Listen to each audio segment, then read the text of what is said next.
So welcome, Elder Rustum. We so appreciate your leadership and your consistent commitment to community development. And as always at SETC, we begin all things by acknowledging our Creator. We acknowledge our ancestors. We acknowledge all the original stewards of the various lands we're on. We acknowledge all those who toiled without compassion or compensation. We acknowledge all our elders and community stalwarts whose shoulders we stand on as we build, share, and learn together for our collective liberation and sovereignty. So Elder Rustum, can you please share a little bit with us about your remarkable background and your work? And please share a bit about your life, if possible, with our remarkable listeners and viewers. Victor, thanks so much. And I really appreciate you being very insistent that we get this conversation in the books. I want to thank you also for the work that you're doing and everything else you've done so far. You have a remarkable history, and we need people like you on our side as we're in this journey. Of journeys myself, I don't know how far back you want me to go. Like I keep jokingly telling folks that I've been around since the Rock of Ages was just a pebble. Right. And I find that having lived in Canada now for over 52 years, coming from the Caribbean island of St. Kitts, the country Federation of St. Kitts and Nevis, I find as I get older with my 3 score plus 3 years, I'm 73 years old, in this work, is important that we reflect on our journeys to get here, but more importantly to lift up as we go along. I keep telling folks how much good leaders are also good followers, and sometimes that's lost in the perspective that you don't always lead all the time. Sometimes even people who report through with you as well, sometimes they take a leadership role and you let them go ahead for guidance and direction. So I moved here in 72 with the intent to go to school, had big plans to go into medicine and so on. My journey here was an easy one. There's a chap, Dr. Q.T. Sebastian, who has since passed away, but when he passed away, he was the governor of St. Kitts, was a friend of the family, and I had been in Caville in Barbados as a teenager, just past my teens, trying to figure out what my life would look like. And he was the one who suggested to my dad that, because he had gone to Dalhousie to do his medicine, he was the one who recommended me coming here. So that's how I landed in this country, and in school, and among other things as well, tended to move towards, I didn't realize then, entrepreneurship and business development. And as I had some sisters here, and as I moved on my up, she's as well. And by 1980, when she was finished, we were married. As a consequence of many things, the Harvey's franchise, and got into business for about a dozen years. When the contract didn't make sense for me, or with the franchise, I got out of that, and that's when the community work truly began, which led to the BBI, which has been the bulk of my life's work and the area that has developed, and I continue to that, to do some support. On my second retirement, I tried in 2012 and got called back in 2016 for a year or two, and end up going until May this year, so put another 6 or 7 years in. And so very proud of the last 6-7 years of what's happening on the file for Black community and the entrepreneurship ideas, which we had touted in 96, 97 as a way that the country should go. So it's good to see that, and I continue to see areas where our thinking was so visionary and so far ahead that it's almost like people now catching up with what we were saying. I found a slide last week we're doing a presentation, Berkeley, Francis, a lawyer friend of mine at Dalhousie University, the law school student. I found a slide back 20 years ago when I asked him when he think it was, he thought it was 5 years ago because he was speaking about IT and sector developments such as construction and so on. And people just now speaking about those. We didn't have the resources, of course, to explode. So, I mean, yeah, I can go on and on, but I hope I covered what you expected in the introduction. If you didn't, just let me know and I can continue. Yeah, no, I definitely, when it comes to someone with your stature, your tenure, and your body of work, it's not on me to interrupt. I'm just letting you pour all the wisdom and all the jewels. So I give thanks. So my next question, Elder, what inspires you currently? Like, what has you curious? What has you still passionate? What's still lighting that fire inside you? Yeah. So, as you know, this journey for us as descendants of Mother Africa is not over, and we're under no illusion that it'll be over in certainly in my lifetime. So that work continues, and the first of my passion is that number one is that we should always do things the best way and not just the way. So that we have, when we speak about quality and excellence, we really want to truly mean it, right? It's not just a jump set in between because if you're not doing it with excellence, you can do more damage than the oppressors have in the past. So you have to be insistent on quality because the journey is not done. I think Frantz Fanon, who I think you must have known, that psychologist from Guadeloupe next door to you, he says Black face, white mask.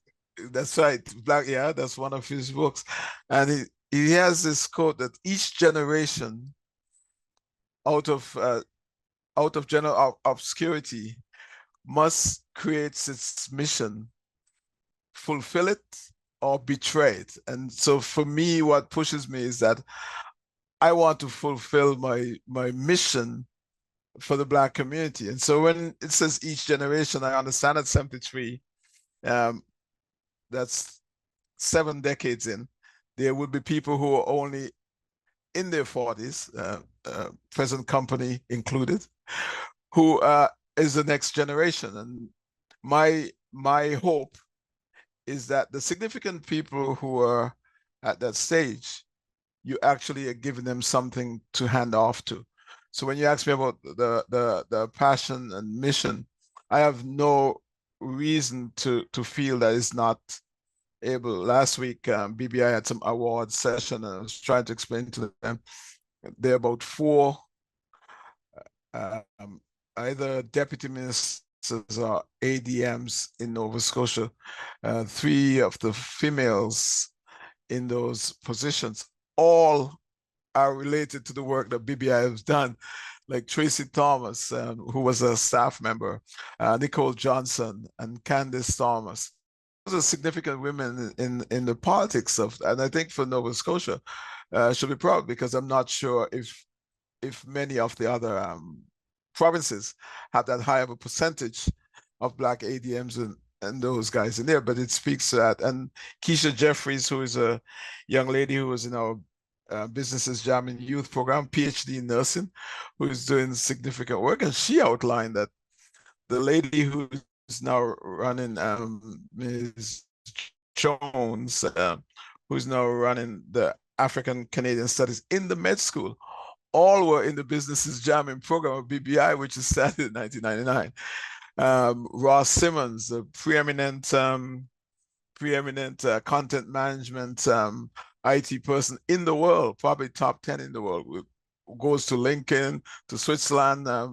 He's a young guy who I knew when he was 14, 15 in the Businesses Jamming program, and Mamadou Wade and Hope Blooms and so on.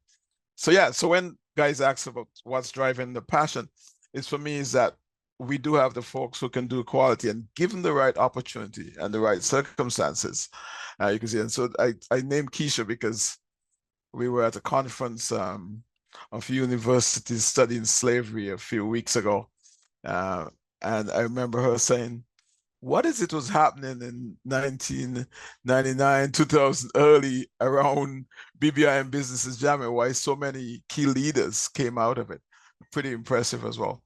And that's the unfinished work, and I know my place. So I'm willing to step away and be in the background to support any of that kind of thinking, any way I can. Yeah, absolutely. It's fascinating. Recently, when I look at the work of BBI and the work the amount of entrepreneurs that you've incubated, accelerated, developed, and the amounts of best practices predicated on values and principles. Even your logo has an Adinkra symbol in it that speaks the resilience of us as a people of African descent from the motherland. My next question is, how do you feel about the future of Black entrepreneurship in Canada based off of the body of work that you as an individual and your organization have facilitated? Great question. I think at this time of my life, it's sometimes I know we've taken the scars. We got the scars to show for it over the years, but sometimes you feel really sweet because from British Columbia right across the country, people are now coming to us asking for tidbits, and you know that the Face Coalition, I think when that was being set up, we gave them our playbook with with all the process, the hiccups, the direction, and predicting to them some of the things that would happen. I think Tiffany often said, "You told us this would happen," not wanting them to listen because they need their own experience as well. When you see Black Opportunity Fund functioning on that board of the founding board, and other guys across the country, including in Nova Scotia as well, there's no doubt that for me personally and for BBI, there's a significant sense of pride because when Minister Ng said that the Black entrepreneurship program that they were looking at doing wasn't going to happen until they came to Halifax and saw what the BBI had managed to do in 26 years. That's an immense sense of pride for me, because even with us, we were looking at Group Transet, BBPA, the Coudenage Center, and others, and compiling 100 years or so. But when the government announced FACE, they identify about 35 years. And 25 of those years was BBI years in business as well. So, and we weren't afraid to share what hiccups and strategies, what had failed, what's good inside those organizations as well. So for me, when I see these organizations and the infrastructure, I have great hope for where we are, because you're seeing a better quality of organizations now. The minds that are around the table of Black Opportunity Fund, it's phenomenal guys who have done heavy lifting in that sector. But you can't only be you and me were speaking about spirituality and so on, and you can't only be one thing, right? So you need those kind of minds, but you need other operational stuff. So folks would come with those, and so we have to find a better way for us to work together with those tools and not against each other. Because you have a lot of organizations now. I mean, I mentioned some, but you also have FFBC, the work that you do with SETSI. And I remember hitting the dream, guys, we need to get an economic conference. So you don't need the hundreds of people. You need about 15 or 16 strong organization to sit down and talk how we can work together better. Because there's a term that I use often that refers to competition, because there can be sometimes when and it's not mine, it's from McKinsey Consultancy, but there are times when you work competitively for things, but then there are other times that you have to work together to execute. And the universities do it well. When they're doing research grants, you'll find Dalhousie and St. Mary's are bidding for the same thing. But when they get the grants, they will go back and put a pool of guys to do the research and the work, and the community is stronger. So I don't know if in my lifetime it will happen, but we need to get there somehow, that the stuff that SETSI do benefit the work that BBI and others are doing to deliver that. I think there's also a higher quality. And here's the thing, Victor. Our younger community need to realize that in this life, it's a gift. Nothing is promised, and we better believe that the mindset and the folks who you need to support aren't going to be there forever. So we have to be not only doing the SAP, we have to be bringing on the stuff. And I'll give you one example, and I'll close off on your question. Some years ago, there's a young guy who started his own company, even before BBI started. His name was Glenn Carvery. $10,000, right? In the probably early 90s, just around that time. When BBI started, we worked with him, help him to grow his company. One of the key turning points that he had was he was a painted company, and he bid on putting the streets, the lines in the middle of the streets and so on. That's how he bid on that. And the big guys were laughing because they'd done it for years. The city was giving it to them. And who's this little black business owner who think he could? And what he did, he went out and he actually rented or bought floodlights, and he did it at night. So innovation, right? He saved a ton of money. He didn't have to do the traffic diversion as much as the bigger companies tried to do during the day. He didn't have a lot of cars driving over it and the angst and so on. And he was very efficient. And he grew that company. That if you see the company now, they have the huge business building that they own in Burnside. He's into apartments and so on. And I say this is because the sad part of it is, having put his life in building that, we just lost him suddenly quite recently. 55 years old, right? Young guys at top of it. He'll take a company from 10,000. He's several successful business, and the good part of it is that his sons are involved now, old enough to be involved in those things.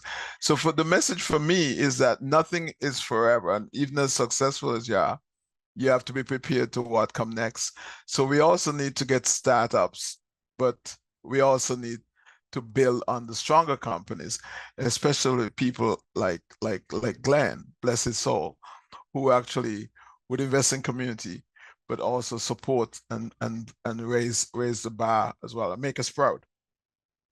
Ashe, Ashe, Amen, Amen. Thank you. And once again, I'm definitely rising power to Ancestor Glenn. That's a remarkable story, and we as a people are people of oral tradition and narratives. And you a lot of times when we look at data is a love language. It's Etsy. We always say, no story without data, and no data without a story. So you sharing that, I appreciate your candor, your transparency, and vulnerability, and definitely our condolences to his family and to the community that he was impacting throughout his life. Yeah. That is a remarkable story, Elder. Yeah. So my last question for you is, do you have any closing thoughts or calls to action for our listeners and our viewers? Well, I think that we're in interesting times. I've been fortunate, given this role. I keep telling folks that no one is the chosen one. I said, you're the ones chosen because you can deliver, right? And I think being involved in those things is that you're getting a position where you're asked to deliver, so you have to deliver and commit. And the other piece that I keep preaching is keeping the main thing main, because if there's a flaw that we have, some folks by inference tend to believe that you can do everything. You can do health, and you can do the social parts, and you can do all of these things well.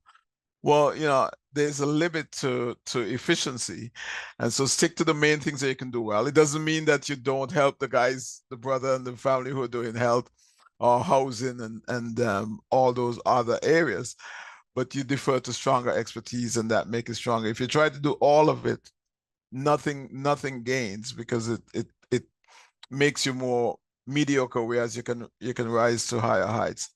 So I actually see that as a key calling for our communities. Let's get behind the guys who are doing the stuff well. Let's get behind the guys who And I use guys in both genders, by the way, just in case. Let's do these things so that we can improve the lot for our entire community. I mean, being part of what's happened on the entrepreneurship front, what's happened on the supporting Black community front, and even seeing the work that's been done by FFB on the philanthropic fund that's coming along. There's still a lot of work to do with conversations and how we do things, but there's a stronger pool and a stronger quality of folks across the country. We know it's not enough, but there's been significant investment in the last 3, 4, 5 years on entrepreneurship. I know with Face Coalition, over $200 million invested. Certainly, you need to see it like a US model as well, because the government can do so much, but private sector should be doing a lot more than they are, right? The banking and those guys in the US are serious about how those investments develop, and some of the venture capital folks as well. So we tend to only go on the government and those initiatives, and then we challenge each other, sometimes positively, but sometimes not.